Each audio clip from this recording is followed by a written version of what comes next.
अवतरी रंगरूप हे विठ्ठल विठ्ठल माऊली।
तुझी चरण सेवा साधावया हरिनाम कीर्तन संतांचे पूजन घालू लोटांगण महाद्वारी आनंदे निर्भर शोभलते ठाई सुख दुःखाना ही चाडा म्हण अनेक सायासन करीन धर्यास होईन उदास सर्व भावे हरिनाम कीर्तन संतांचे पूजन घालू लोटांगण महाद्वारी मोक्षामा घरी कामरी दासी होय सांगू ऐसी तुका कीर्तन संतांचे पूजन घालू लोटांगण महाद्वारी वक्रतुंड महाकाय सूर्यकोटि समप्रभ निर्विघ्न कुरु मे देव शुभकार्येषु सर्वदा आताभिनव वाग्विलासिनी जे चातुर्यार्थ कला कामिनी ते शारदा विश्वमोहिनी नमस्कारिणे महायोग पीठे तटे भीमरथा वरं पुंडरीकाय दातु मुनीन्द्र समागत्य तिष्ठन्तमानन्दकन्दं परब्रह्मलिङ्गं भजे पाण्डुरङ्गकरो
मोदिका मोदिभक्त्रं फलानीशवादापनुदारदक्षं समाधिस्तमूर्तिं भजे ज्ञानदेवं नमो ज्ञानेश्वर करुणाकरा दयाळा तुमचा अनुग्रह लाधलो पावन झालो चराचरी नमो सद्गुरु तुकया ज्ञानदीपा नमो सद्गुरु सच्चिदानंद रूपा नमो सद्गुरु भक्त कल्याण मूर्ती नमो सद्गुरु भास्करा पूर्ण कीर्ती सेवे लागी सेवक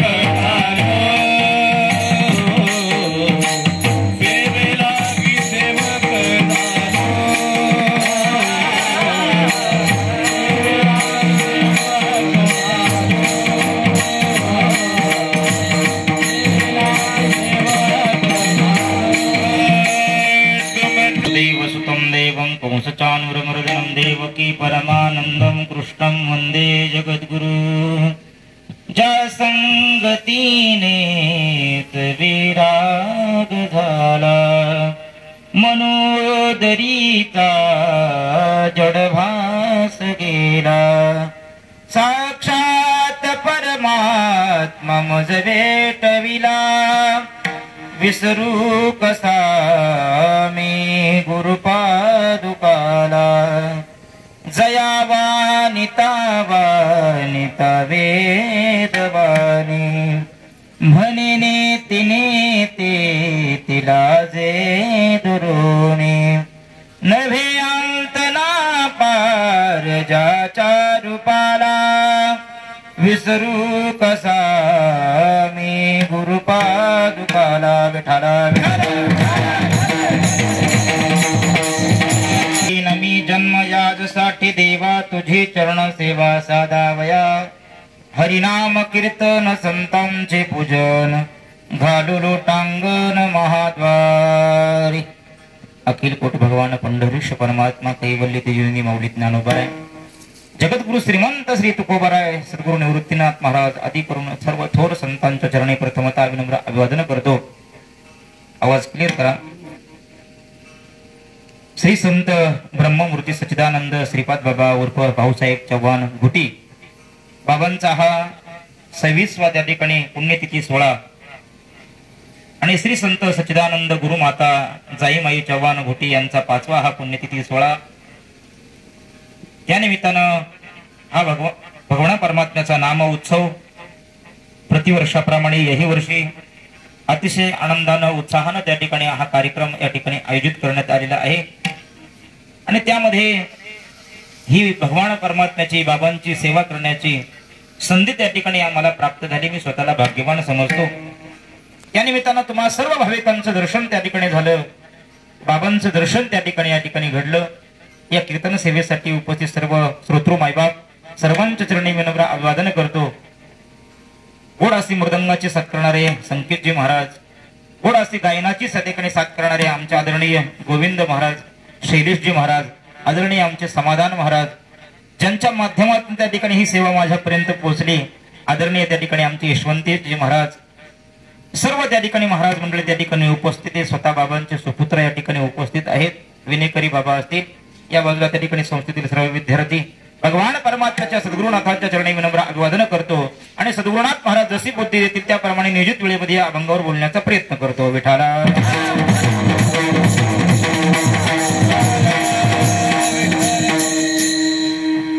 आम्ही त्या ठिकाणी इगतपुरी तालुक्यामध्ये जन्माला आलेले जे काही वारकरी भाविक त्या ठिकाणी आहोत ना, आम्ही स्वतःला त्या ठिकाणी अतिशय भाग्यवान समजतो बरं का. कारण का ही भूमीच त्या ठिकाणी घोटी भूमी त्या ठिकाणी अतिशय पवित्र पावन अशी भूमी आहे. आज त्या ठिकाणी नुसतं महाराष्ट्रात नाही, तुम्ही गुजरात मध्ये जा, कर्नाटक मध्ये जा, इकडे सुद्धा त्या ठिकाणी घोटीचं नाव त्या ठिकाणी आदराने घेतलं जातं बरं का. तिकडे राहुरी भागामध्ये आपल्या पनवेल भागामध्ये जर गेलं ना, आम्ही जर कार्यक्रमाला गेलो आणि त्या ठिकाणी गेल्यानंतर सांगितलं ना आम्ही घोटीचे आहोत, अहो ते लोक त्या ठिकाणी चरणावरती त्या ठिकाणी साष्टांग दंडवत त्या ठिकाणी प्रणिपात घालतात. कारण का घोटी म्हणल्यानंतर त्या ठिकाणी श्रीपाद बाबांचं गाव. विठाला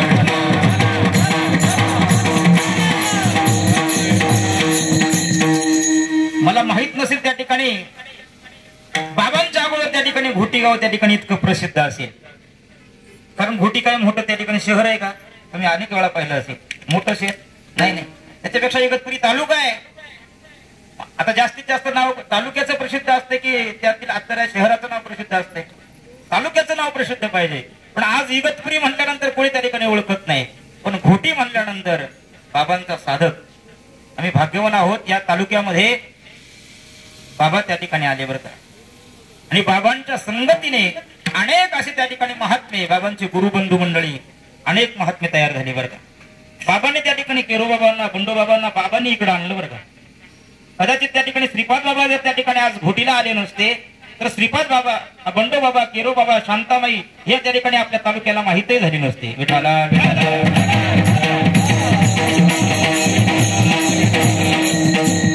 आमच्या तालुक्यामध्ये त्या ठिकाणी बाबा आल्यानंतर आपल्या तालुक्यामध्ये श्रीपाद बाबांनी त्या ठिकाणी रामदास बाबा असतील, ज्यांच्याकडे त्या ठिकाणी आम्हाला हा अध्यात्माचा वारसा त्या ठिकाणी प्राप्त झाला. टाके घोटी गावामध्ये राहणारे आदरणीय त्या ठिकाणी सद्गुरू राजाराम बाबा आडोळे, काशीनाथ बाबा नाठे, एकनाथ बाबा चव्हाण, ही सर्व त्या ठिकाणी बाबांची गुरुभक्त मंडळी बरं का. गुरुभक्त सर्वजण त्या ठिकाणी एकत्र राहणारी ही मंडळी आहे. आणि यांनी खऱ्या अर्थानं आपल्या संपूर्ण महाराष्ट्रामध्ये हा ज्ञानाचा आणि प्रसार त्या ठिकाणी केला. ज्ञानदेवासार सोजविले हे ज्ञान त्या ठिकाणी घरोघरी त्या ठिकाणी खऱ्या अर्थाने पोहोचवण्याचं कार्य या आपल्या सर्व त्या ठिकाणी गुरुवारी मंडळींनी केलेलं आहे. विठाला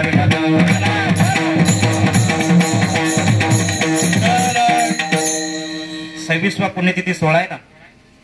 लहान होतो त्या ठिकाणी मी, त्यावेळेस त्या ठिकाणी बाबांनी त्या ठिकाणी हा देह ठेवला ना, त्यावेळेस मी घोटीला शाळेमध्ये होतो.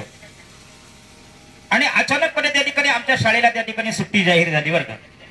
शाळेत होतो आम्ही आणि म्हटलं त्या ठिकाणी अचानकपणे सुट्टी का जाहीर झाली. मुलांना सुट्टी म्हणल्यानंतर आनंद असतोय, पण जेव्हा शाळेच्या बाहेर त्या ठिकाणी निघालो आणि त्यावेळेस पाहिली ना त्या ठिकाणी गर्दी, या आधी त्या ठिकाणी एवढी गर्दी त्या ठिकाणी घोटीमध्ये कधी पाहिली नव्हती. गाडी लावायला सुद्धा त्या ठिकाणी जागा नव्हती. माझं परम भाग्य आहे की लहान जरी होतो तरी त्या ठिकाणी सद्गुरू राजाराम बाबांची संगती त्या ठिकाणी प्राप्त झाल्यामुळे कथेसाठी, कीर्तनासाठी, प्रवचनासाठी, सत्संगासाठी अनेक ठिकाणी जात असायचो. बाबांचं त्या ठिकाणी श्रीपाद बाबा त्या ठिकाणी जास्तीत जास्त त्या ठिकाणी नांदगावला असायचे. गुरुवारी त्या ठिकाणी मनोहर बाबा ओळखंदे, रघुनाथ बाबा बागडे हे सर्व मंडळी तिथं असायचे ना. नांदगाव सदोला त्या ठिकाणी बाबांचं एक कीर्तन त्या ठिकाणी ऐकण्याचा त्या ठिकाणी योग आला. आमच्या गावामध्ये सुद्धा सप्ताहामध्ये त्या ठिकाणी बाबांचं कीर्तन व्हायचं. महाराज आपण लहान होतो, आमचे महाराज त्या ठिकाणी आमच्यापेक्षा ज्येष्ठ आहेत, माहित आहे त्यांना. गावामध्ये त्या ठिकाणी बाबांचं कीर्तन त्या ठिकाणी अनेक वेळा त्या ठिकाणी सत्संगामध्ये त्या ठिकाणी बाबांचं, पण त्यावेळेस लहान असल्यामुळे योग घडला पण क्षेम मात्र घडला नाही. विठाला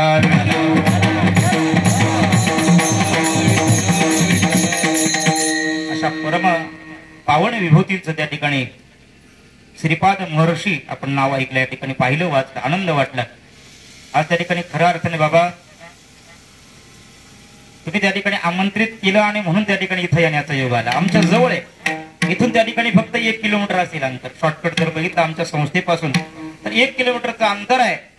इथून त्या ठिकाणी आवाज आम्हाला तिथपर्यंत ऐकायला येतो. आता हे मी जे बोलतोय ना हे आमच्या घरी आवाज जात असेल, परंतु तरी सुद्धा त्या ठिकाणी इथं येण्याचा योग त्या ठिकाणी प्राप्त झाला नव्हता बरं का. काहीतरी पूर्वजन्माचं त्या ठिकाणी भाग्य त्या ठिकाणी आज उदयाला आलं असेल की संत महात्म्यांचं दर्शन झालं. भाग्याचा उदय तेही जोडे संत. आमच्या बरोबर ही सर्व महाराज मंडळी होतात. गोविंद बाबा आहेत, शैलेश महाराज आहेत, समाधान महाराज, ही सर्व मंडळी तालुक्यात नाही तालुक्याच्या बाहेर फिरणारी मंडळी आहे. पण आज त्या ठिकाणी खऱ्या अर्थानं पहिल्यांदा इथं आलो, पाहिलं त्या ठिकाणी अतिशय आनंद त्या ठिकाणी वाटला. ही सर्व साधक मंडळी प्रत्येक वर्षी त्या ठिकाणी येत असतात, परंतु काय होतं आमचा सप्ताह, बलायदुरीचा सप्ताह आणि हा सप्ताह एक सोबत त्या ठिकाणी असल्यामुळे त्या ठिकाणी इथं येण्याचा योग त्या ठिकाणी प्राप्त होत नव्हता. परंतु बाबांनी त्या ठिकाणी आमंत्रित केलं आणि तुम्हा सर्वांच्या भाविकांच्या दर्शनाचा योग प्राप्त झाला. मी स्वतःला अतिशय भाग्यवान समजतो. विठाला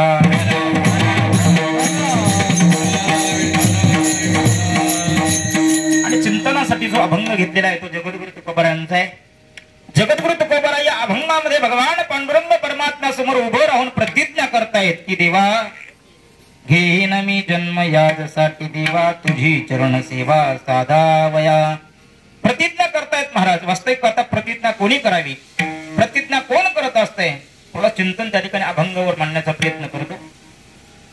जे त्या ठिकाणी प्राज्ञ असतात ना, प्राज्ञ ते काय करत असतात, प्रतिज्ञा करत असतात, आज्ञा करत असतात. प्राज्ञ जे सुज्ञ असतात ते प्रतिज्ञा करत असतात आणि जे आज्ञ असतात ना ते अवज्ञात करत असतात असं नाही. आवाज साऊंड क्लिअर करणार कोणीच नाही का? कोणीच नाही, काहीच आवाज बरोबर येत नाही. विठाला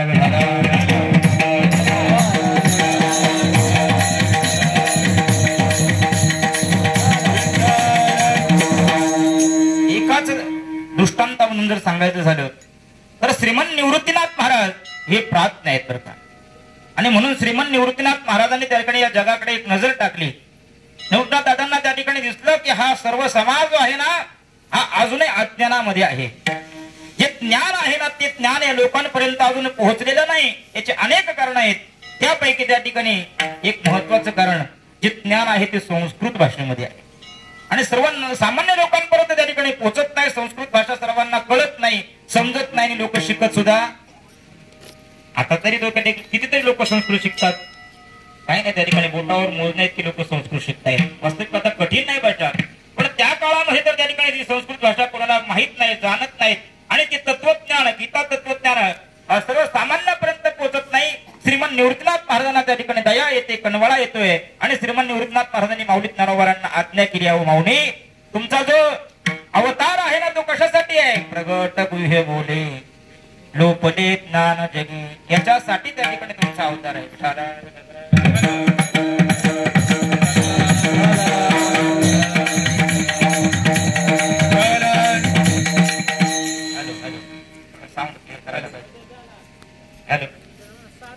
लोपलेलं ज्ञान प्रगट करण्याकरता अवतार आहे आणि म्हणून तुम्ही काय करा, हे तत्वज्ञान प्राकृत भाषेमध्ये आणा. श्रीमंत निवृत्तीनाथ महाराजांनी काय केली? आज्ञा केली, प्राज्ञ आहेत. आणि म्हणून माझे माऊली ज्ञानोबा आहे ज्ञानेश्वरी ग्रंथ लिहायला घेतात आणि ज्ञानेश्वरी ग्रंथ लिहिताना प्रतिज्ञा करतात, माझा मराठाचे बोलू कौतुकी अमृता तेही पैजा जिंके ऐसी अक्षरे रसिके मेळवीन. ही माऊली ज्ञानोबा यांची प्रतिज्ञा आहे. अशा अनेक भोगाची संसार सुखाचा करीन आनंदे भरीन तिन्ही लोक, ही माऊली ज्ञानोबांनी प्रतिज्ञा केलेली आहे. काय ग्रंथ माऊली ज्ञानोबांनी केला? तुमच्या आमच्यासाठी त्या ठिकाणी ग्रंथ लिहिलेला आहे.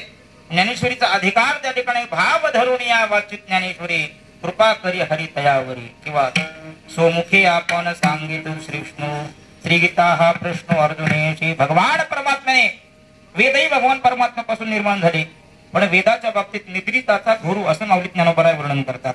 भगवान परमात्मा झोपलेले असताना भगवान परमात्म्याच्या घोरण्यामधून त्या ठिकाणी वेदाची उत्पत्ती होते. परंतु गीता ग्रंथ त्या ठिकाणी माऊली ज्ञानोबा आहे सांगतात की भगवान परमात्मा जागे असताना स्वमुखे आपण सांगत होते विष्णू, असा गीता ग्रंथ आहे. ज्ञान होय मुढा अति मूर्ख त्या दगडा, असा ज्ञानेश्वरी ग्रंथ आहे. पण आपण किती जण त्या ठिकाणी ज्ञानेश्वरी ग्रंथाचं अध्ययन करतो, श्रवण करतो. याचा अर्थ ज्ञानेश्वरी ग्रंथाचा इतका महान त्या ठिकाणी अधिकार असताना देखील आपण वाचत. हॅलो, त्या आवाज गेन सोडा फक्त. अंगाचं प्रथम चरण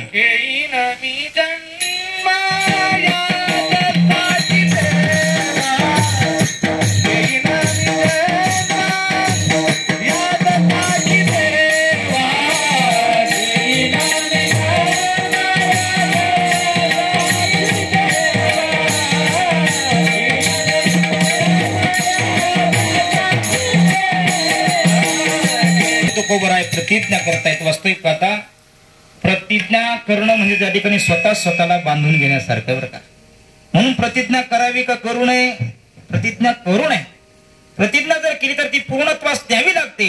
आणि आतापर्यंत अनेकांनी प्रतिज्ञा केल्या, पण कुणाच्या प्रतिज्ञा पूर्ण झाल्या? तुमचं आमचं जाऊ द्या. मोठमोठ्यांनी त्या ठिकाणी प्रतिज्ञा केल्या, पण अनेकाच्या प्रतिज्ञा पूर्णत्वास गेल्या नाही. शाळेतले मुलं प्रतिज्ञा करतात ना, कधी पटांगणामध्ये प्रतिज्ञा करतात, भारत माझा, आणखीन पुढं सर्वांशी त्या ठिकाणी सौजन्याने वागण्याची प्रतिज्ञा पटांगणामध्ये करतात आणि वर्गात जाता जाता काय करतात? भांडण करतात. प्रतिज्ञा टिकत नाही. अहो, रावणाने प्रतिज्ञा केल्या होत्या. काय प्रतिज्ञेत रावणाच्या? स्वर्गाला शिडी लावीन, नाही लावता आली. खारा समुद्र गोड करीन, नाही गोड करता आला. सोन्याला सुगंध आणीन. रावण अभक्त होता, पण देवाच्या सुद्धा प्रतिज्ञा पूर्ण झाल्या नाही बरं का. भगवान श्रीकृष्ण परमात्म्याने प्रतिज्ञा केली होती. कधी? त्यावेळेस कौरव पांडवांचं युद्ध त्या ठिकाणी ठरलं. आता युद्ध का ठरलं मागे इतकं जात नाही. युद्ध ठरलेलं आहे आणि युद्धामध्ये मदत मागण्यासाठी भगवान श्रीकृष्ण परमात्म्याकडे आहे. अर्जुनही जातोय आणि भगवान परमात्म्याकडे दुर्योधनही जातोय. भगवान परमात्मा निद्रिस्त अवस्थेमध्ये आहेत दुर्योधन पहिल्यांदा जातोय पण भगवान परमात्म्याच्या पायाजवळ कसं बसावं आणि म्हणून डोक्याजवळ उशाजवळ त्या ठिकाणी बसतोय. नंतर अर्जुन येतोय पण अर्जुन भगवान परमात्म्याच्या चरणाजवळ बसलेला आहे. भगवान परमात्मा जागे होतात. आता जागा झाल्यानंतर मनुष्य लक्ष पहिलं कुठं जातं, पायाकडे जातं का मागे जातं? पायाकडे लक्ष गेलं. पाहिलं त्या ठिकाणी अर्जुनाला आणि विचारलं, अरे अर्जुना कधी आलास? अर्जुन म्हणतो त्या ठिकाणी, दुर्योधन म्हणतो, देवा वशीला चालणार नाही, मी पहिल्यांदा आलोय, पहिल्यांदा माझी चौकशी करा. ठीक आहे, तुम्ही कशासाठी आलात? देवा युद्ध होणार आहे, युद्धात मदत मागण्यासाठी तुझ्याकडे आलेलो आहे. मग भगवान परमात्मा म्हणतात, मी युद्धात मदत करणार आहे, पण त्याआधी त्या ठिकाणी मी एक प्रतिज्ञा करतोय, माझी प्रतिज्ञा ऐकून घ्या. भगवान परमात्मा प्रतिज्ञा करतात, मी युद्धात मदत करणार, पण संपूर्ण माझं यादवी सैन्य एका बाजूला असेल आणि मी एकटा एका बाजूला असेल. शिवाय मी हातामध्ये शस्त्र घेणार नाही. युक्तीच्या 4 गोष्टी सांगण्याचं काम करील. दुर्योधनाला विचारलं. दुर्योधन म्हणतो, जर युद्ध करायचं, युद्धामध्ये हा हातात शस्त्र घेणार नाही, एकटा असणारे, मग हा आपल्या काही कामाचा नाही. देवा तुझं सैन्य मला दे. म्हटले तरच तू. अर्जुना तुला काय पाहिजे? अर्जुन म्हणतो, देवा मला काहीच नको, मला तुझ्या जवळच नको, मला तूच हवाय. विठाला खरा भक्त, खरा मागणारा त्याला म्हणावं, जो देवा जवळच न मागता देवालाच त्या ठिकाणी मागतो बरं का. कारण त्याला माहिती आहे, एकदा हरी आला हाता मग कैची भेय चिंता. भगवान परमात्म्याने प्रतिज्ञा केली, पुढे युद्ध सुरू झालं. युद्धामध्ये प्रसंग त्या ठिकाणी असा घडतोय, कौरव पांडवांचं युद्ध चालू असताना अनेक त्या ठिकाणी कौरव संपलेले आहेत. कौरवांच्या बाजूचं युद्ध त्या ठिकाणी अनेक सैन्य संपलेले आहेत. त्यावेळेस त्या ठिकाणी दुर्योधन चिडतोय आणि दुर्योधन भीष्माचार्यांच्याकडे येतोय. भीष्माचार्यांना म्हणतोय, पितामह तुम्ही युद्ध करत असताना नक्की तुम्ही कोणत्या बाजूने युद्ध करत आहात? भीष्माचार्यांना वाटलं हा का बोलतोय. नाही, अहो कौरवांच्या बाजूच्या त्या ठिकाणी अनेक कौरव संपत चाललेत, पण 5 पांडव आहेत, अजून एकही पांडव संपला. मला तर असं वाटतंय तुम्ही शरीरानं आमच्या बाजूने आहात, पण मनाने मात्र त्या ठिकाणी तुम्ही पांडवांच्या बाजूने आहेत. ते बोलणं त्या ठिकाणी लागलं भीष्माचार्यांना आणि भीष्माचार्य त्या ठिकाणी प्रतिज्ञा करतात, उद्या सूर्यास्त होण्याच्या आधी मी निश पांडवी पृथ्वी करणार, एकही पांडव ठेवणार नाही. प्रतिज्ञा केली. प्रतिज्ञा भीष्माचार्यांची होती बरं का. प्रतिज्ञा म्हटल्यानंतर सर्वात अगोदर नाव पुढे येत असेल तर ते कोणाचं? भीष्म प्रतिज्ञा असा शब्द आहे. त्यांनी अगदी लहानपणी तरुण वयामध्ये प्रतिज्ञा केली होती, नैष्ठिक ब्रह्मचार्याचं पालन करीन, केलं आयुष्यभर. राज्यवैभवाचा त्याग करीन, केला राज्यवैभवाचा त्या ठिकाणी त्याग.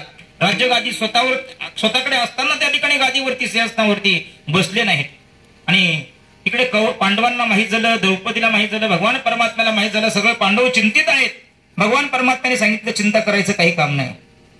द्रौपदीला त्या ठिकाणी पहाटे 3 वाजता त्या ठिकाणी उठवतात. द्रौपदीला सांगतात माझ्यासोबत चल. भगवान परमात्मा द्रौपदीला घेऊन त्या ठिकाणी भीष्म पितामहांच्या त्या राहुटीमध्ये पर्णकुटीमध्ये त्या ठिकाणी येतात आणि तिथं त्याला आल्यानंतर रोज त्या ठिकाणी नियम असा होता, ती दुर्योधनाची जी पत्नी होती ना, तिचं नाव भानुमती, ती पहाटे पहाटे भीष्माचार्यांचं दर्शन करण्यासाठी यायची. आणि पितामह भीष्माचार्य दुर्योधनाची पत्नी आली दर्शन करण्यासाठी, मग आशीर्वाद द्यायचे, अखंड सौभाग्यवती भव. पण भगवान परमात्म्याने त्या ठिकाणी आज काय केलं? खेळतो येण्याची खेळावा, नटतो येण्याची नटावा, असा नटधानी चतुर असणारा भगवान परमात्म्याने त्या भानुमतीच्या अगोदर द्रौपदीला तिथं पोहोचवलं. द्रौपदी दर्शन घेते, बांगड्यांचा आवाज झाल्यानंतर भगवान परमात्मा त्या भीष्माचार्यांना असं वाटतंय की रोजच्या प्रमाणे भानुमती आली असेल, दुर्योधनाची पत्नी, आणि म्हणून आशीर्वाद देऊन टाकला, अखंड सौभाग्यवती भव. आणि मग द्रौपदी म्हणते, पितामह हा आशीर्वाद पुढच्या जन्माचा का या जन्माचा? ओळखला आवाज. द्रौपदी अगं मला माहिती आहे तुला भगवान परमात्म्याशिवाय इथं दुसरा कोणी घेऊन आला नसेल. कुठे येतो? भीष्म पितामह त्या ठिकाणी म्हणतात, या पांडवांमध्ये सर्वात महत्वाचा पांडव जर कोण असेल तर तो आहे अर्जुन. अर्जुन वजा केला तर खालचे 4 पांडव म्हणजे काय, त्यांच्याकडे काय शिल्लक राहते. म्हणून मी उद्या त्या ठिकाणी अर्जुनाचा वध करणार. प्रतिज्ञा केली आहे भीष्माचार्यांनी. मला प्रतिज्ञा सांगायची. दुसऱ्या दिवशी घनघोर असं युद्ध सुरू झालेलं आहे. भीष्माचार्य त्या ठिकाणी प्रतिज्ञा केली असल्यामुळे एकावर एक बाण त्या ठिकाणी अर्जुनाच्या अंगावरती सोडतायत. आता भगवान परमात्म्याला वाटलं आज त्या ठिकाणी अर्जुन जगतच नाही, अर्जुन मरतोय आज. आणि एक निराणीचा बाण भीष्माचार्यांनी सोडल्यानंतर स्वतः त्या ठिकाणी भगवान परमात्म्याने प्रतिज्ञा केली होती की हातामध्ये कोणत्याही प्रकारचं शस्त्र घेणार नाही. पण भगवान श्रीकृष्ण परमात्मा सारथी येतात, रथाच्या खाली उडी घेतात आणि एक चाक त्या ठिकाणी घेऊन भीष्माचार्यांच्या वरती धावतात. भीष्माचार्यांनी विचार केला, अरे जगाचा मालक आहे, त्यांनी प्रतिज्ञा केली होती हातामध्ये कोणत्याही प्रकारचं शस्त्र घेणार नाही, आणि आज जगाचा मालक त्याची प्रतिज्ञा मोडतोय, सोडतोय, त्याची प्रतिज्ञा टिकत नाही, तर आपली प्रतिज्ञा का आपण धरून राहावी? भीष्माचार्यांनी सुद्धा त्या ठिकाणी धनुष्य खाली ठेवलं. मला पुढचा इतिहास सांगायचा नाही. पण भगवान परमात्म्याने प्रतिज्ञा केली, देवाची सुद्धा प्रतिज्ञा पूर्ण होत नाही. मग जगद्गुरु तुकोबाराय प्रतिज्ञा का करतात? विठाला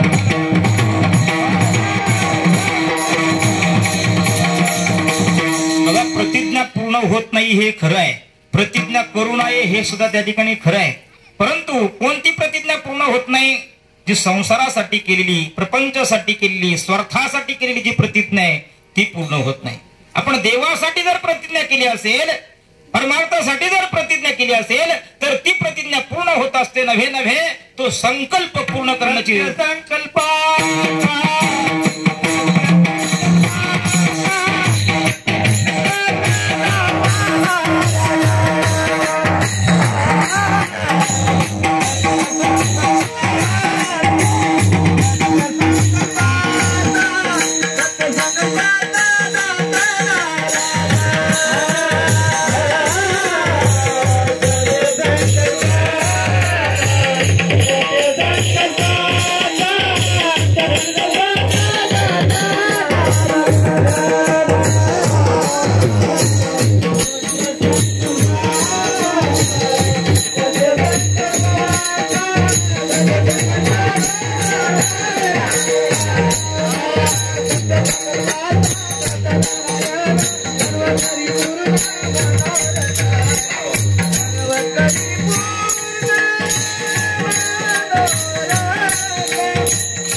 भगवान परमात्म्याने प्रतिज्ञा त्या ठिकाणी पूर्ण करण्याची जबाबदारी उचललेली आहे. सत्य संकल्पाचा दाता नारायण भगवान परमात्मा ही प्रतिज्ञा त्या ठिकाणी पूर्ण करण्याची जबाबदारी उचलत असतोय. आणि म्हणून परमार्थामध्ये केलेली प्रतिज्ञा आहे ती पूर्णता साधते. सत्य संकल्पाचा दाता नारायण सर्व करी पूर्ण मनोरथ.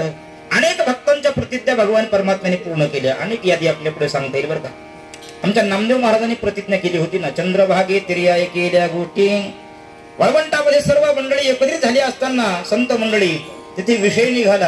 आता संत मंडळीची चर्चा म्हणजे बोलण्याची नाही, आता देवावेन काही. आणि वाल्या पुळ्याचा वाल्मिक ऋषींचा तो विषय निघाला.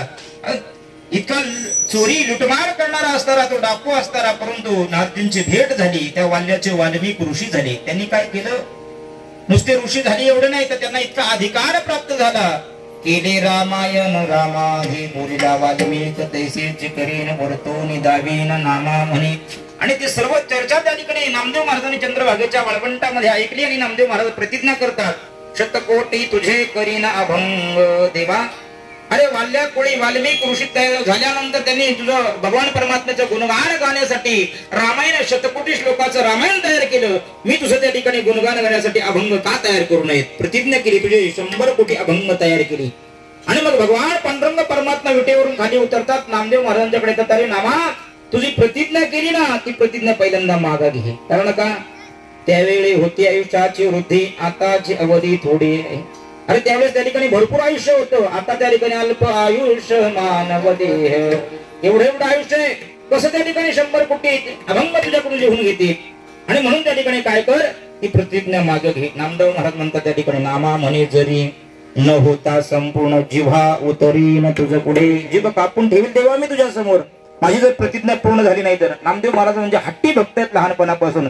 भगवान परमात्म्याला माहित आहे. आणि म्हणून भगवान परमात्मा सारजेशी सांगे भीमा तेरी हरी बैस जिभेवरी नामयाचा. नामदेव महाराजांच्या जिभेवरती सरस्वती मातेला बसायला सांगितलं. एवढंच नाही, भक्तांनी केलेली प्रतिज्ञा पूर्ण करण्यासाठी नामा म्हणे हाती घेऊन यावया बैसे लिहावया पांडुरंग. भगवान परमात्मा स्वतः त्या ठिकाणी हातामध्ये वह्या घेऊन अभंग लिहितात आणि नामदेव महाराजांची प्रतिज्ञा पूर्ण करतात. विठ्ठल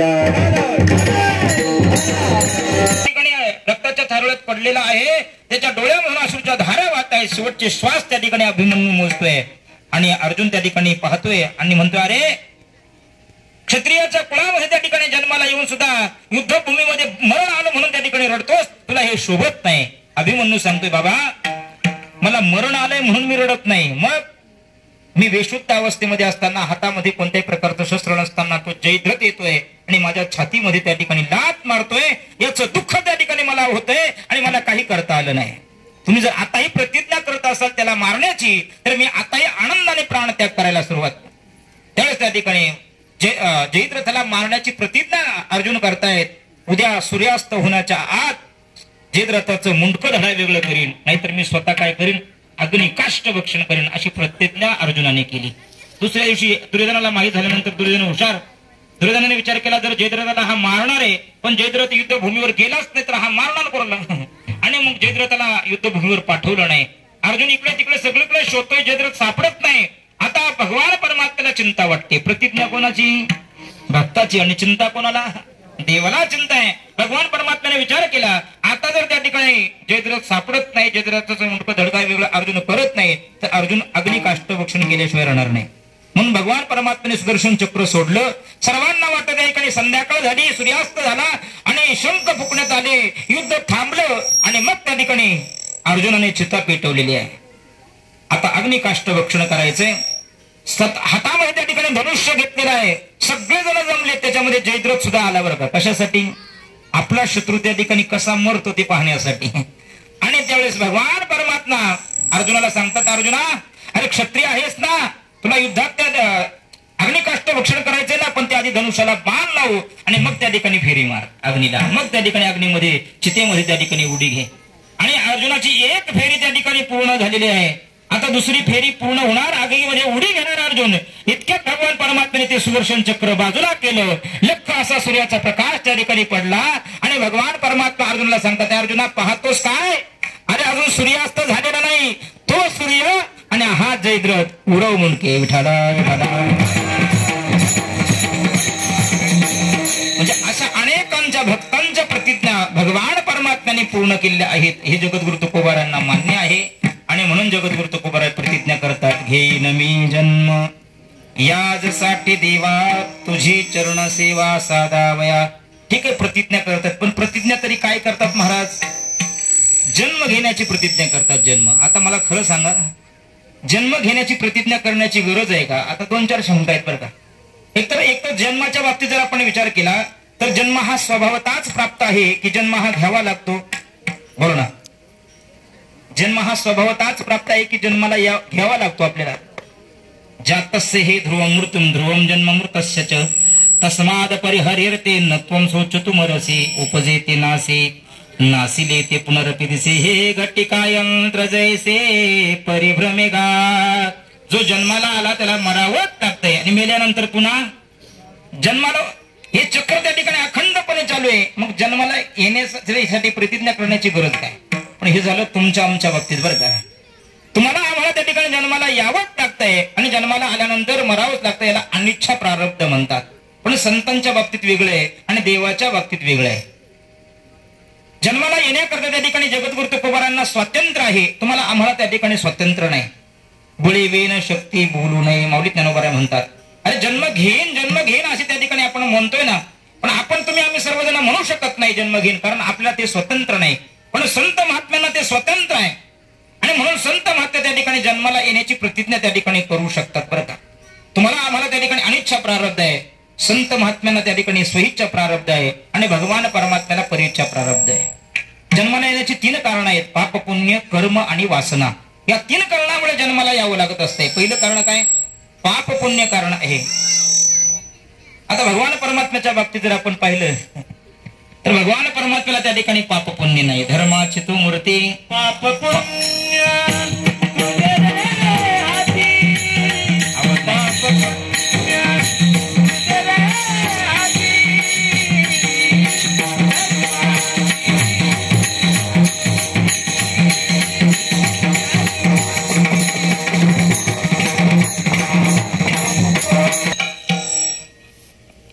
भगवान परमात्म्याला पाप पुण्य नाही. भगवान परमात्म्याच्या हातामध्ये त्या ठिकाणी पाप पुण्य. धर्मा चित्त मूर्ती पाप पुण्य तुझ्या ती.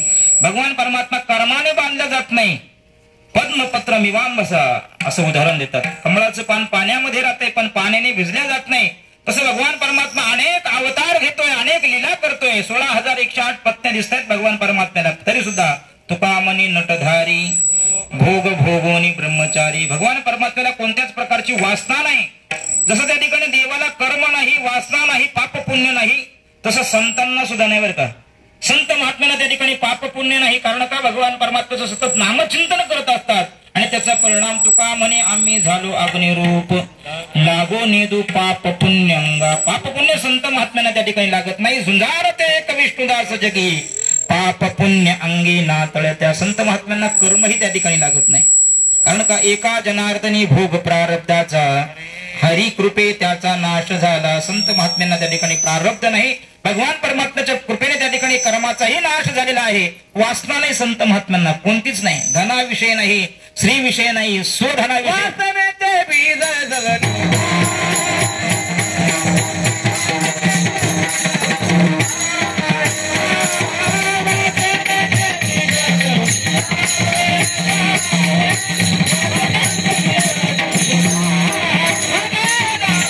रूपे आम्हा मूर्ती सामान मानिक पाषाण खडी जायचे दिवट्या छत्र्या घोडे हेतू बरात न पडे. संत महात्म्यांना कोणत्याही प्रकारची त्या ठिकाणी धनाची वासना नसते, स्त्रीची वासना नाही. जाई व तो माते न करी सायास आम्ही विष्णुदास तैसे नव्हे असे म्हणणारे फक्त संत महात्मे आहेत बरं का. गडगे महाराजांचं कीर्तन चालू होतं. कीर्तनामध्ये त्या ठिकाणी एक जण चिठ्ठी घेऊन आला आणि ती चिठ्ठी त्या ठिकाणी गाडगे महाराजांच्याकडे दिल्यानंतर गाडगे महाराजांनी ती चिठ्ठी अशी घेतली, वाचली. त्या चिठ्ठीवरती संदेश लिहिला होता, महाराज तुमचा एकुलता एक पुत्र मरण पावला. पुत्र मरण पावला ही चिठ्ठी महाराजांनी वाचली आणि महाराजांनी त्याला सांगितलं, अरे बाबा, अरे मुलगा मेला आणि म्हणून त्याच्यासाठी माझं कीर्तन त्या ठिकाणी बंद पाडलं का? ऐसे मेले कोट्यान कोटी काय रडू एकासाठी, काय रडू एकासाठी. धनाविषयी पुत्राविषयी त्या ठिकाणी कोणत्याही प्रकारची वासना संत महात्म्यांच्या अंतःकरणावर त्या ठिकाणी राहत नाही. म्हणून संत महात्म्यांना जन्माला यावं लागत नाही बरं का. पण तुमचा आमचा जर विचार केला तर तुम्हाला आम्हाला पाप पुण्य आहे, कर्मही आहे आणि वासनाही आहे. जन्म घेणे लागे वासनेच्या संगी त्याची झाले अंगे हरिरूप. वासना आहे, कर्म आहे. आगा कर्मे जे उरावे ते सुख दुःखी फळावे आणि तया ते भोगावया यावे. देहा एका कर्मही आहे आणि पाप पुण्य करूनी जन्मा येतो प्राणी. पाप पुण्य सुद्धा तुम्हाला आम्हाला आहे आणि म्हणून तुम्हाला आम्हाला जन्माला यावंच लागतं बरं का. अनिच्छ प्रारब्ध देवाच्या वरती त्या ठिकाणी परेच्छ प्रारब्ध. जेव्हा देवा त्या ठिकाणी धर्माला ग्लानी येते, भक्त प्रार्थना करतात आणि त्यावेळेस भगवान परमात्मा अवताराला येत असतोय. पण संत महात्मे मात्र येतो जातो आम्ही देवाचे सांगात तुका म्हणे गात देवनाम, तुका म्हणे गात देवनाम. संत महात्म्यांना त्या ठिकाणी तो अधिकार आहे जन्माला येण्याचा. म्हणून संत मात्र जगद्गुरु तुकोबारा त्या ठिकाणी अधिकार असल्यामुळे म्हणतात घेईन मी जन्म यादसाठी देवा. बरं त्याकडे आता खरं सांगा, जन्म सुखाला कारणीभूत आहे की जन्म दुःखाला कारणीभूत आहे? जन्म हा दुःखाला कारणीभूत आहे. आपण सर्वांनी अनेक वेळा कीर्तनामधून ऐकलं असेल. ती मदालसा आपल्या फुलाला त्या ठिकाणी सांगते, काय सांगू गर्भेच्या यातना मज भोगिता नारायण मांस मूत्र. दुःख त्या ठिकाणी आईच्या उदरामध्ये इतका अवघड त्या ठिकाणी आहे. आपण त्या ठिकाणी भगवान परमात्म्याला आईच्या उदरामध्ये प्रार्थना करतो. एक वेळ या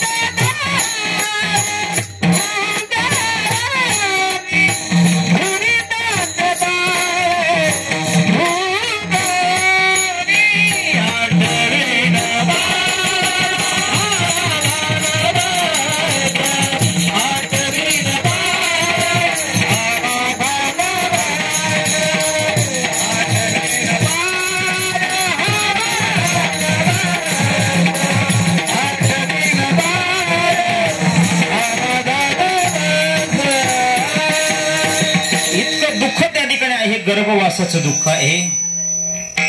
गर्भवास गर्भवासाचं दुःख त्या ठिकाणी संत महात्मे सतत डोळ्यासमोर ठेवतात. तुम्हाला आम्हाला सांगतात, बाबांनो आता हा मानव देह प्राप्त झालाय ना, असं करा की पुन्हा त्या ठिकाणी या गर्भवासामध्ये यावं लागणार नाही.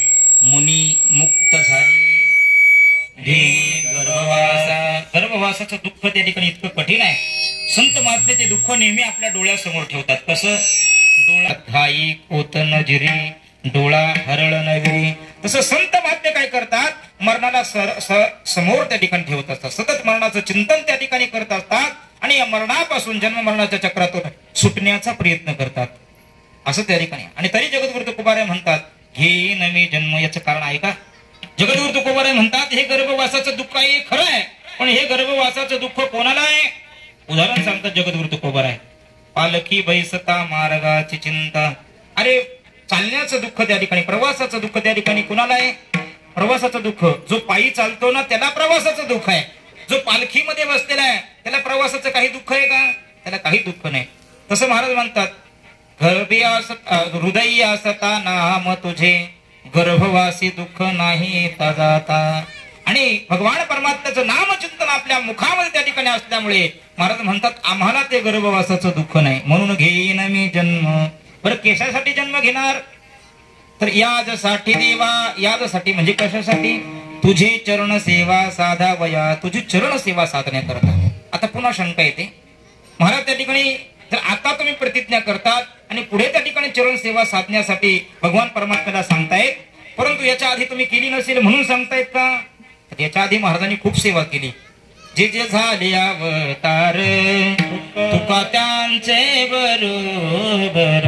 प्रत्येक अवतारामध्ये पहा तुम्ही, सत्ययुगामध्ये कृतयुगामध्ये त्या ठिकाणी जगद्गुरु तुकोबाराय भक्त प्रल्हादाच्या रूपाने अवतरित झाले. किती नामचिंतन केलं असेल, किती नामचिंतन. वास्तविक पाहता सगळं वातावरण त्या ठिकाणी प्रतिकूल होतं. आपलं किती सुंदर वातावरण आहे, गोड असं त्या ठिकाणी मंडप आहे. इथं कोणत्याही प्रकारचं डिस्टर्ब नाही बरं का नामचिंतन करण्यासाठी. आपण जर इथं साधनेला जर बसलो तर कोणत्या प्रकारचा आवाज ऐकायला येतो का? आला तर पक्ष्यांचा थोडा क्लिवलेट ऐकायला तो चांगला असतं. इतकं गोड वातावरण आहे. आपल्याला नामचिंतन करण्यासाठी कुणाचा विरोध नाही, पण प्रल्हादाला त्या ठिकाणी विरोध घरातच होता.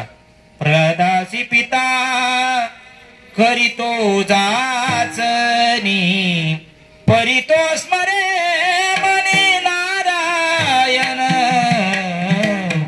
किती नामचिंतन केलं असेल, किती नामचिंतन. तेव्हा त्या ठिकाणी चरण सेवा भगवान परमात्म्याची केलेली आहे. दुसरा अवतार जगद्गुरु तुकोबारायांचा अंगदाच्या रूपाने अवतरित होतात, तेव्हाही सेवा केली आहे. पुढे त्या ठिकाणी द्वापार युगामध्ये उद्धवाच्या रूपाने अवतरित होतात, तेव्हाही सेवा केलेली आहे. कलियुगामध्ये नामदेव महाराजांच्या रूपाने अवतरित झाले, तेव्हाही सेवा केलेली आहे. तरी महाराज पुन्हा म्हणतात, तुझी चरण सेवा साधावया घेईन मी जन्म. याचं कारण काय? तर चरण सेवा त्या ठिकाणी करणं हा जगद्गुरु तुकोबारायांच्या आवडीचा विषय आहे. गुण गायीन आवडी हेची माझी सर्व जोडी. भगवान परमात्म्याचं नामचिंतन करणं हा आवडीचा विषय आहे. आणि आवडीचा विषय कितीही जरी सेवन केला तरी त्याच्यामध्ये कंटाळा येत नाही, बरोबर. आता इथं सगळी त्या ठिकाणी वारकरी मंडळी, आपल्याला अनुभव नसेल पण ते तंबाखू खाणारे मंडळी असतात बघा. हे तंबाखू खाण्याला त्या ठिकाणी तंबाखू कधी शिळी झाली असं कधी वाटतंय का त्याला? भरपूर खाल्ली, आता कंटाळा आला असं होतं का कधी? तंबाखू खाण्याला तंबाखू शिळी झाली असं कधी वाटत नाही. उलट त्या ठिकाणी तंबाखू नसेल तर तोच त्या ठिकाणी शिळा होत असतो. माऊली ज्ञानोबा म्हणतात, फुलं शिळी होतात पण सामान्य फुलं शिळे होतात, सुवर्णाची फुलं त्या ठिकाणी शिळे होत नाही. तसं महाराज म्हणतात, आम्हाला त्या ठिकाणी किती त्या ठिकाणी भगवान परमात्म्याची सेवा केली तरी त्या ठिकाणी मन भरत नाही. म्हणून पुन्हा करावी. तुका म्हणे पोट झाले चिन्ह धाये खादलीची वाटे खाल्यावया. किती नामचिंतन केलं म्हणून त्या ठिकाणी आता आपल्याला बोध झालं असं वाटतंय.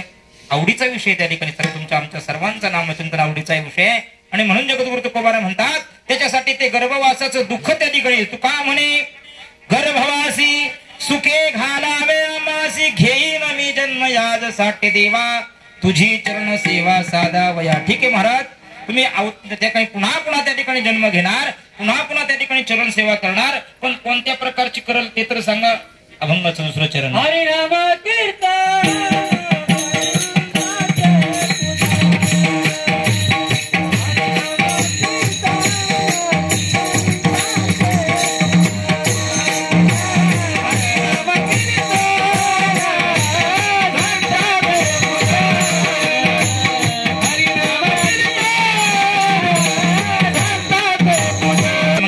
सेवा करणार आहे. 3 प्रकारची सेवा आहे. हरिनाम कीर्तन, संतांचे पूजन, घालू लोटांगण, 3 प्रकारची सेवा आहे.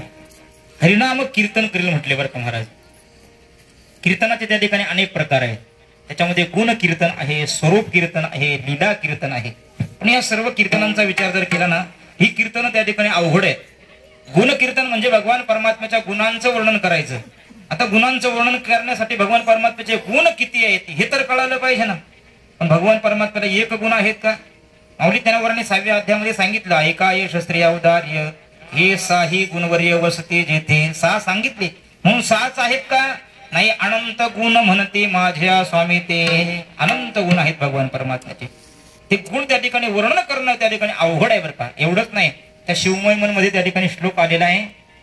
समुद्राची शाई केली, पृथ्वीचा कागज केला, कल्पतरूची लेखणी केली, लिहायला सरस्वती माता जरी बसली तरी गुणम पारम न याती. भगवान परमात्म्याच्या गुणाचं वर्णन होऊ शकत नाही.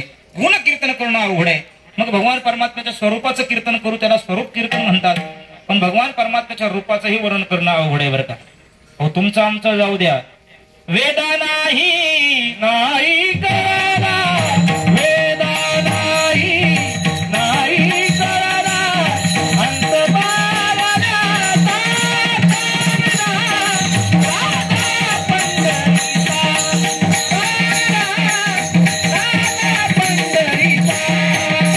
वेदांना त्या ठिकाणी भगवान परमात्म्याच्या रूपाबाबत त्या ठिकाणी सांगता येत नाही. कारण त्याचं रूप कसं आहे? तुझं सगुण म्हणू की निर्गुण की. हा प्रश्न कोणाचा आहे? माऊली ज्ञानोबा म्हणतात तुला सगुण म्हणावं की निर्गुण म्हणावं. कसं तुझ्या त्या ठिकाणी स्वरूप आहे? रंग नाही रूप नाही नाही वर्ण छाया, निराकार निर्गुण एक तू चिरगुराया. मै गुलाम मै गुलाम मै गुलाम तेरा. भगवान परमात्म्याचं सगुण साकार आहे की निर्गुण निराकार आहे हे करणं त्या ठिकाणी वर्णन करणं अवघड आहे. स्वरूप कीर्तन. बरं, लीला कीर्तन. लीला कीर्तनही भगवान परमात्म्याचं अवघड आहे बरं का. भगवान परमात्म्याच्या लीला त्या ठिकाणी आपल्या सर्वसामान्य माणसाला कळणारच नाही. आपलं जाऊ द्या, देवाच्या बापाला त्या ठिकाणी लीला कळणं अवघड आहे बरं. कोणाला? वसुदेवाला त्या ठिकाणी लीला कळाल्या का भगवान परमात्म्याच्या? नंद बाबाला त्या ठिकाणी कळाल्या का? यशोदा माईला कळाल्या का? देवकी मातेला कळाल्या का? राजा दशरथाला कळाल्या लीला? नाही नाही, देवाला त्याच्या लीला त्या ठिकाणी कळणं अवघड आहे. त्या ब्रह्मदेवाने त्या ठिकाणी प्रयत्न केला होता. काल्याच्या कीर्तनात ऐकलं असेल आपण कधीतरी. काला खाण्यासाठी त्या ठिकाणी ब्रह्मदेव येतात. भगवान परमात्म्याने सांगितलं, देवा तुम्हाला काला मिळणार नाही. काय तुम्ही ब्रह्मपदही भोगू इच्छिता आणि कालाही खाऊ इच्छिता, तुम्हाला काला मिळणार नाही. ब्रह्मदेव नाराज होऊन त्या ठिकाणी चाललेले आहेत. विचार करतात, काय समजतो स्वतःला? मी कोण आहे? माझ्याकडे एक खातं आहे, उत्पत्तीचं कार्य त्या ठिकाणी माझ्याकडे आहे. आणि म्हणून भगवान श्रीकृष्ण परमात्म्याचे जेवढे गायी गोपाळ वासर होते ना, सर्व किडनॅप केले, चोरले, ब्रह्मलोकाला घेऊन गेला. ब्रह्मदेवाला त्या ठिकाणी असं त्या ठिकाणी भ्रम निर्माण झाला होता की आता भगवान श्रीकृष्ण परमात्मा गायी गोपाळ वासर नाहीत, मग आपल्याकडे येणार, आपल्याला विनंती करणार. मग मी सांगणार, देव एक त्या ठिकाणी गाय देतो, पण मला त्याच्या बदल्यात एक घास काय द्यायचा? काला द्यायचा. एक गोपाळ देतो, पण त्याच्या बदल्यात एक घास असा काला मिळेल असं ब्रह्मदेवाला वाटलं होतं. पण भगवान परमात्मा किती नटखट आहे.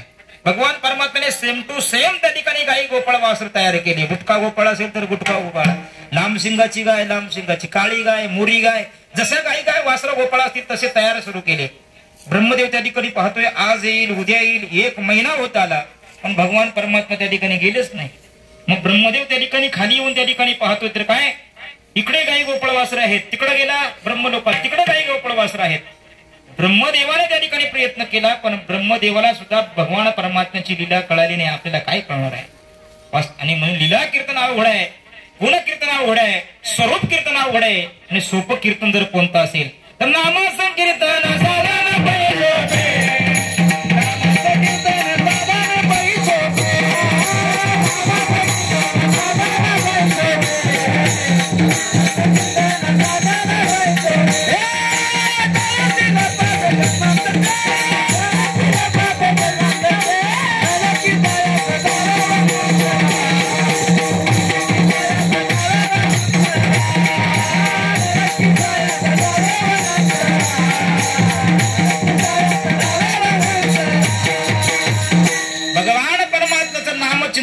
हे सगळ्यात सोपं आहे. आपण भाग्यवान आहोत. संत एकांती बैसले, सर्व संत एकत्र बसले आणि सर्व संतांनी त्या ठिकाणी अनेक काही भगवान परमात्म्यापर्यंत पोहोचण्याची जी काही साधना आहेत ना, त्या सर्व साधनांचा विचार केला. ही सर्व साधना अवघड आहेत, क्लिष्ट आहेत, कठीण आहेत. आणि ही लोकांना जर सांगितली तर अवघड कोणी न करी सांगता, सुलभ बहुता गोड वापे. सोपं लोकांना आवडत असते, हे कठीण त्या ठिकाणी. आणि म्हणून सोपेवर माभा सांगितले संते, टाळ दिंडी हाती घेऊन यानाचा, समाधीचे सुख सांडावू वाळू. तुका म्हणे सोपे आहे सर्वाहून, शहाणा तो धनी घेत असो. असं भगवान परमात्म्याचं नामचिंतन सोपं आहे. म्हणून महाराज म्हणतात, मी कीर्तन करीन कोणतं, हरिनाम कीर्तन. दुसरं संतांचे पूजन. आता पहिल्यांदा महाराज म्हणले जन्म घेईल कशासाठी, तुझी चरण सेवा करण्याकरता. आणि आता काय म्हणतात, संतांचे पूजन. काही संबंध आहे का संतांच्या पूजनाचा आणि देवाच्या त्या ठिकाणी चरणसेवेचा काही संबंध आहे का? असं त्या ठिकाणी वाटत नाही का तुम्हाला? एखादा मनुष्य त्या ठिकाणी आजारी झालेला आहे, तो दवाखान्यात जातो, इंजेक्शन त्या ठिकाणी दुसरा घेतो, गोळ्या त्या ठिकाणी तिसरा खातो आणि आराम त्या ठिकाणी चौथ्याला वाटतंय. काही एकमेकाचा संबंध आहे? एकाला त्या ठिकाणी घुटीच्या स्टँडवरती दोघांचं भांडण झालं, एकाने त्याच्या थोबाडीत मारली आणि नंतर नाशिकच्या स्टँडला जाऊन त्या ठिकाणी दुसऱ्याची त्या ठिकाणी माफी मागतो. काही संबंध आहे? तसं संतांच्या पूजनाचा आणि भगवान परमात्म्याची चरण सेवा होण्याचा काही संबंध आहे का? संबंध आहे बरं का. कारण का, संत त्या ठिकाणी तुम्हाला आम्हाला दिसायला त्या ठिकाणी वेगळे दिसतात, पण महाराज म्हणतात देवते संत देवते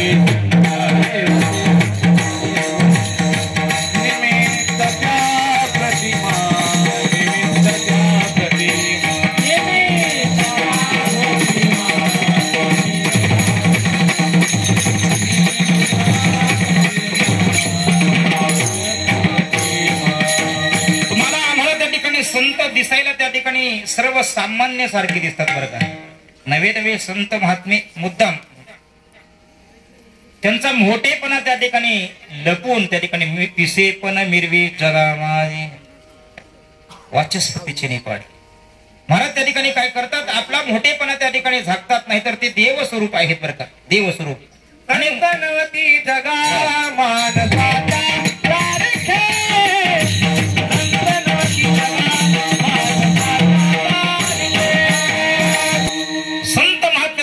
समुद्र नदी नव्हे पैगा, पाषाण म्हणू नये लिंगा, संत नवती जगा मानसा त्यासारखे. संत महात्मे त्या ठिकाणी दिसायला सारखे जरी असले तर वर्म जाणी तो पारखी, दोन्ही दिसते सारखी. आणि म्हणून संतांचे पूजन करीन म्हणतात ना महाराज.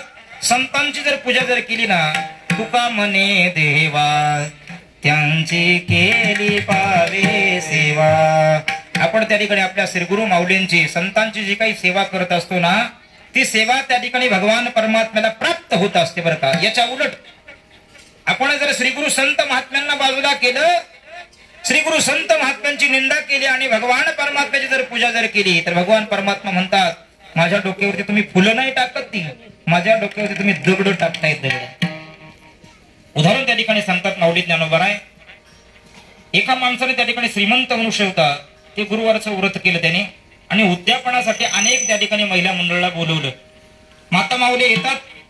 एक त्या ठिकाणी आमची माता, तिचं मुलगा त्या ठिकाणी छोटंसं बाळ आहे, ते मागं लागलेलं आहे आणि म्हणून बाळाला घेऊन त्या ठिकाणी येते. गेटवरती त्या ठिकाणी तो मनुष्य उभा आहे आणि मधी ज्यावेळेस त्या ठिकाणी बाळा सहित जायला लागली ना ती माता, तो मनुष्य सांगतो तुम्हाला आमंत्रण आहे, या बाळाला मध्ये नेता येणार नाही. ती म्हटली अरे मामा त्या ठिकाणी चेष्टा करताय, चल मध्ये. त्याने सांगितलं चेष्टा करत नाही, खरंच जायचं नाही. मध्ये जाण्याचा प्रयत्न केला ना त्या बाळासहित त्या मातेनं, त्यावेळेस त्या माणसाने काय केलं, त्या मुलाच्या एक थोबडीत टाकून दिली. आता मला त्या ठिकाणी सांगा, त्या आईला तो सांगतोय की तुम्ही चला, तुमच्यासाठी साडी चोळी पातळ सर्व व्यवस्था केलेली आहे. आता माऊली ज्ञानोबा म्हणतात शोभली माता समजेना. त्या ठिकाणी काय केलं म्हणजे त्या ठिकाणी बाळाला त्या ठिकाणी मारलेलं आहे, आई त्या ठिकाणी प्रसन्न होईल का? नाही. याच्या उलट त्या ठिकाणी एखादी आई प्रसन्न व्हावी वाटत असेल तर बालकाची स्तुती करा. आमचे गुरुजी नेहमी सांगतात, ते कसंही असू द्या, मग ढेबऱ्या पोटाचं, चिपड्या डोळ्याचं, बसक्या नाकाचं, कसंही त्या ठिकाणी असू द्या, फक्त त्या ठिकाणी तुम्ही म्हणा माझा वाघ, माझा सोन्या, त्या तुम्ही म्हणा. ती आई त्या ठिकाणी प्रसन्न झाल्याशिवाय राहत नाही. तसं त्या ठिकाणी भगवान परमात्म्याची सेवा तुम्ही नाही केली तरी चालेल, पण देवाची जर संतांची जर त्या ठिकाणी सेवा केली तर ती सेवा भगवान परमात्म्याला प्राप्त होत असते. म्हणून संतांची पूजन तुझी चरण सेवा साधावया घालीन लोटांगण. तिसरी सेवा त्या ठिकाणी महाराज म्हणतात मी काय करीन लोटांगण घालील. कुठं लोटांगण घालील? संतांच्या चरणावरती एकतर लोटांगण घालील. कारण महाराजांनी प्रमाण दिलं मगा संत चरण रज लागता सहज वासनेचे बीज.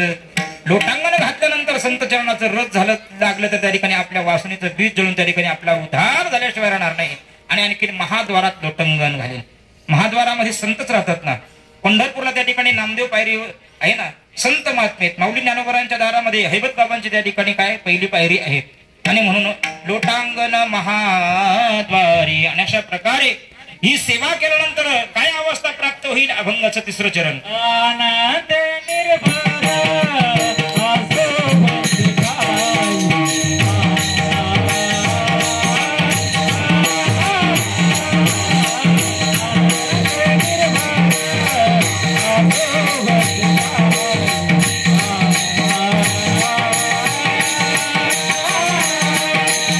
माझी अवस्था काय असणारी? महाराज म्हणतात भगवान परमात्म्याची सेवा केल्यानंतर नामचिंतन केल्यानंतर ही अवस्था प्राप्त होते. कोणती? आनंदे. नामचिंतनाने त्या ठिकाणी आनंद जीवनामध्ये प्राप्त होतो. किती आनंद? आनंदाचे डोही आनंद तरंग आनंदाचे अंग आनंदाचे अंग आनंदाचे डोही आनंद तरंग. डोह सुद्धा कशाचा आहे? आनंदाचा. आणि तरंग सुद्धा त्याच्यावरती कशाचे? आनंद. इतका आनंद आपण हरिपटामध्ये म्हणतो ना अवघे त्रैलोक्य आनंदाचे आता चरणी जगन्नाथा. परमार्थामध्ये त्या ठिकाणी आनंद आहे. नाही या आनंदाशी जोडा. महाराज म्हणतात बाद गेला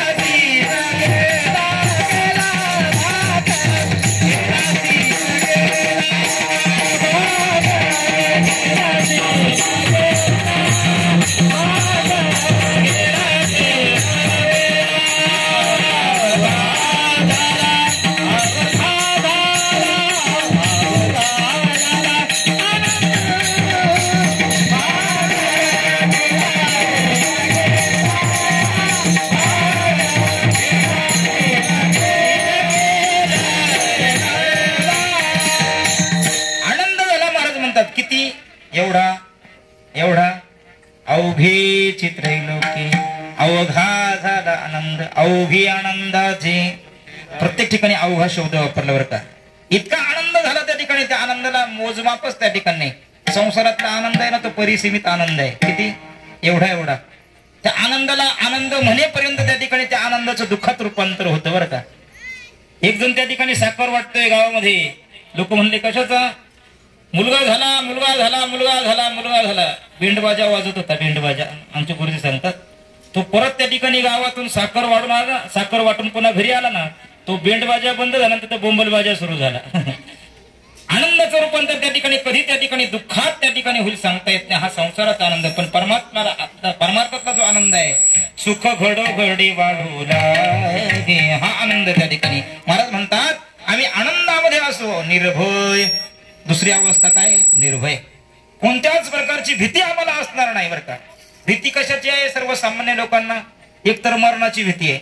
पण महाराज म्हणतात आम्हाला मरणाची भीती नाही. कारण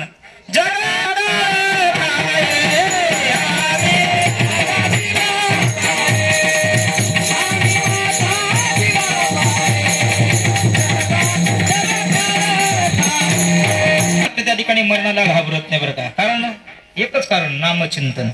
या नामचिंतनाच्या जोरावरती मर नाही आधी राहिलो मरोनी. मर नाही आधी राहिलो मरोनी. मग केले मनी होते ऐसे किंवा आपुले मरण देखिले मेंढुळा की. महाराज म्हणतात भीत नाही आता मी आपुल्या मरणा. आम्ही मरणाला त्या ठिकाणी घाबरत नाही. आम्हा हरीचा दासा काही भय नाही. त्रिलोकी निर्भय आनंदी निर्भर असो भलते ठाई. कुठेही त्या ठिकाणी आम्ही असतो ना कुठेही तरी आम्ही त्या ठिकाणी आनंदामध्ये असतोय. निर्भयतेने असतोय. कारण आमचा पूर्ण भरोसा त्या ठिकाणी आम्ही भगवान परमात्म्याने घातलेला आहे. भगवान परमात्मा तुका म्हणे भार घालू तयावरी, भगवान परमात्म्यावर भार घातल्यामुळे ठेविले आनंदे तैसेची राहावे, चित्ती असू द्यावे समाधान, असो भलते ठाई सुख दुःखा नाही चाडामा. संत महात्मा त्या ठिकाणी पाहतो मी, संत महात्म्यांची अवस्था त्या ठिकाणी कशी असते. वर्षे विन सागरू जैसा जळे नित्य निर्भरू, माऊली ज्ञानोबारांनी गोड वर्णन त्या ठिकाणी करलेलं आहे. तसं संत महात्म्यांची अवस्था असते. समुद्रामध्ये त्या ठिकाणी भरपूर भरपूर भरपूर पाऊस पडला म्हणून समुद्राला पूर येतो का? पूर नाही येत. आणि भरपूर दुष्काळ पडला म्हणून समुद्रातलं पाणी आटून जातं का? नाही.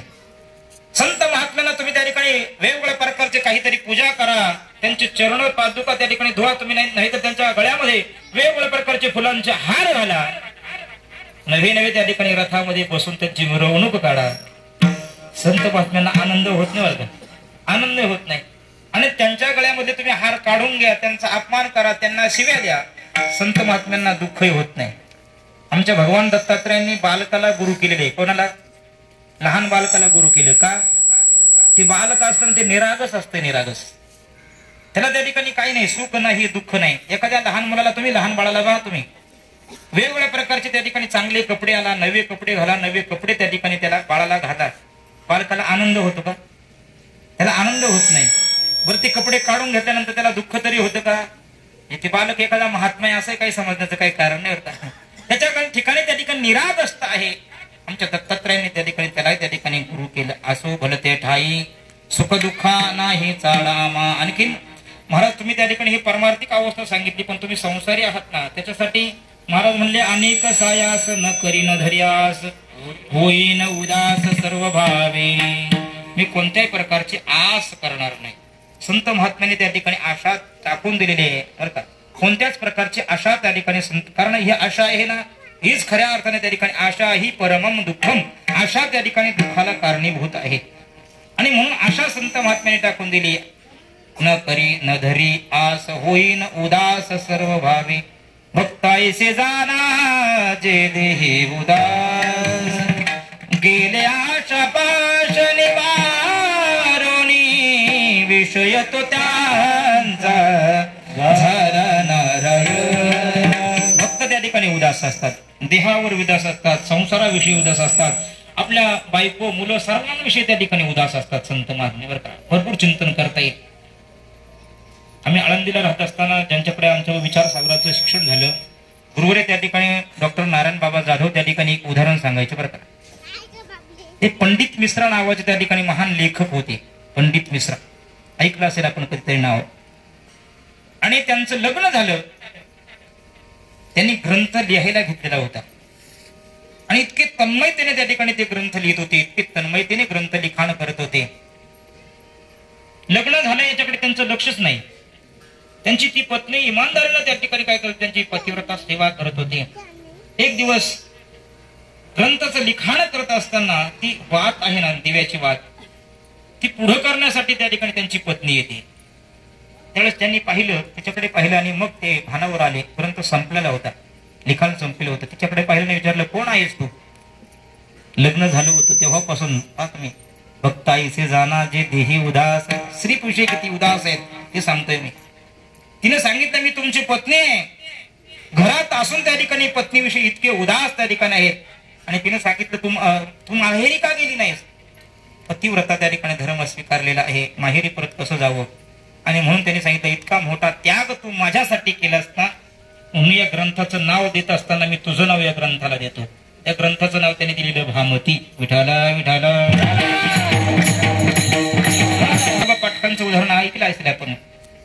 काशीची काही मंडळी त्यांना भेटण्यासाठी आले. कान्होबा पाटकांकडे त्या ठिकाणी 4 मुलं होते. कोणी त्या ठिकाणी समोर आहे, कोणी रडतंय, कोण काही खांद्यावर खेळतंय. आणि त्यांनी पाहिलं आणि म्हटले, आपण यांना भेटण्यासाठी आलोय. आपण ऐकलं की हे मोठे संत आहेत आणि त्यांच्याकडे तरी हे सर्व पोरवडा, हे मुलं खेळतायत काय? ते जायला निघाले. कान्होबा पाटकर विचारलं, का हो, का चालले? हो, आम्ही तुमची कीर्तीनं ऐकून आलो होतो. आम्हाला वाटलं महान संत आहेत, तुमचा एखादा मोठ असेल, आश्रम असेल, पण हे काय त्या ठिकाणी मुलं अंगावर खांद्यावर खेळतायत? कान्होबा पाठक म्हणले, या मुलांमुळे त्या ठिकाणी मी संत होऊ शकत नाही का? हे उचलले मुलांना सगळे दिले विहिरीमध्ये टाकून. पण आता तर झालो ना संत. ते म्हणले आता तर तुम्ही कसे संत? अरे जो त्या ठिकाणी स्वतःच्या पुत्रावरती दया करत नाही तर त्या ठिकाणी जगाविषयी काय त्याच्या अंतःकरणामध्ये दया असणार आहे? पुन्हा त्या ठिकाणी त्या मुलांना बाहेर काढलं. माझं सांगण्याचं तात्पर्य संत महात्मा त्या ठिकाणी उदास असतात. होईन उदास सर्व वावे. महाराजांना विचारलं महाराज हे झालं परमार्थाविषयी, परंतु प्रपंचाविषयी झालं. परमार्थाविषयी जर सर्वात उच्च टोकाचं स्थान जर त्या ठिकाणी प्राप्त करून घ्यायचं असेल तर म्हणजे मोक्षाची प्राप्ती करून घ्यायची बरं का. आम्ही सर्वजण मोक्षाच्या प्राप्तीसाठी रात्रंदिवस प्रयत्न करतोय. कारण आपण सगळेजण कोण आहोत? मुमुक्षु आहोत ना, मुमुक्षु आहोत. आणि जो मोक्षाच्या प्राप्तीसाठी प्रयत्न करतो त्याला काय म्हणतात? मुमुक्षु म्हणतात. आणि मोक्ष मोक्ष म्हणजे तरी काय? मोक्षाची व्याख्या करत असताना विचारसागरामध्ये काय सांगितली? नाही ती वैराग्याची व्याख्या आहे. आत्मानंदाची त्या ठिकाणी प्राप्ती करून घेणं, आत्मानंदाची प्राप्ती करून घेणं यालाच त्या ठिकाणी काय म्हणतात? दुःखाची अत्यंतिक निवृत्ती आणि परमानंदाची प्राप्ती याला म्हणायचं मोक्ष. आणि आता मला तुम्ही सांगा, कोणाला वाटत नाही त्या ठिकाणी आनंद प्राप्त व्हावा आणि दुःखाची निवृत्ती व्हावी? दुःखाची निवृत्ती व्हावी वाटतंय आणि ती दुःखाची निवृत्ती सुद्धा तात्पुरती नाही, आत्यंतिक निवृत्ती व्हावी वाटते. आत्यंतिक दुःखाची निवृत्ती आणि परमानंदाची प्राप्ती याला म्हणायचं मोक्ष. हा मोक्ष प्रत्येकाला प्राप्त व्हावा असं वाटतोय. महाराजांना विचारलं महाराज तुम्हाला त्या ठिकाणी मोक्षाविषयी काय वाटतंय? अभंगाचं शेवटचं चरण.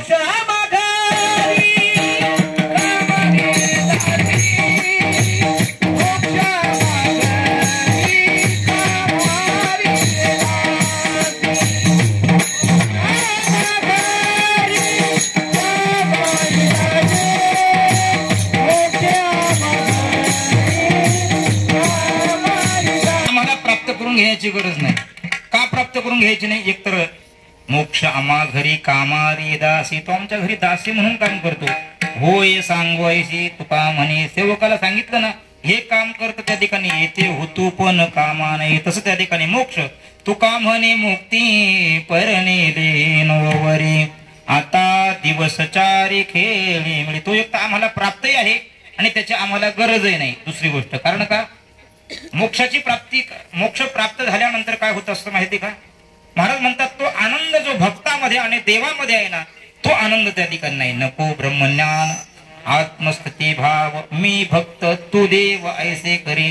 देवाच्या आणि भक्ताच्या नात्यामध्ये जो आनंद आहे ना तो आनंद त्या ठिकाणी मोक्षामध्ये नाही. म्हणून महाराज म्हणतात त्या मोक्षाविषयी आम्हाला कोणत्याही प्रकारचं प्राप्तव्य नाही, गंतव्य नाही. अशा प्रकारे या जगद्गुरु तुकोबरायांच्या अभंगावरती सरळ सरळ त्या ठिकाणी चिंतन मांडण्याचा प्रयत्न केला.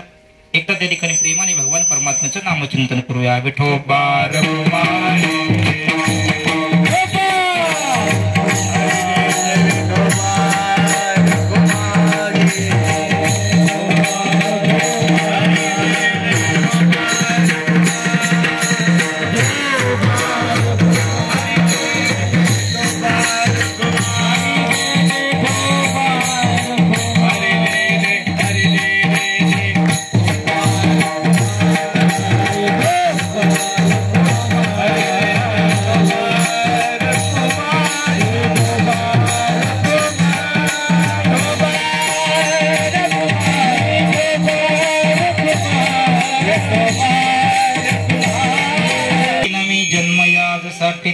तुझी चरण सेवा साधावया. हरिनाम कीर्तन संतांचे पूजन घालू लोटांगण महाद्वारी. आनंदे निर्भर असो भलते ठाई सुख दुःखा नाही चाडामा. आणि कसायास न करी न धर्यास होईन उदास सर्व भावे. मोक्ष आम्हा घरी कामारे दासी होय सांगो ऐसे तुका म्हणे. हरिनाम कीर्तन संतांचे पूजन घालू लोटांगण महाद्वारी. भरपूर बोलण्यासारखं आहे पण आपली वेळेची मर्यादा. कीर्तन त्या ठिकाणी 10:15 सुरू झाले असेल म्हणून 12:15 संपवण्याचा प्रयत्न केला. 5 मिनिटं जास्त त्या ठिकाणी सेवा झाली. सर्वांची दिलगिरी व्यक्त करतो. या कीर्तन सेवेसाठी उपस्थित सर्व श्रोतृ मायबाप सर्वांचे त्या ठिकाणी अगदी मनापासून त्या ठिकाणी आभार मानतो. मृदंगाची साथ देणारे संकेत महाराज, गायनाची साथ देणारे आदरणीय आमचे गोविंद महाराज, शैलेशजी महाराज.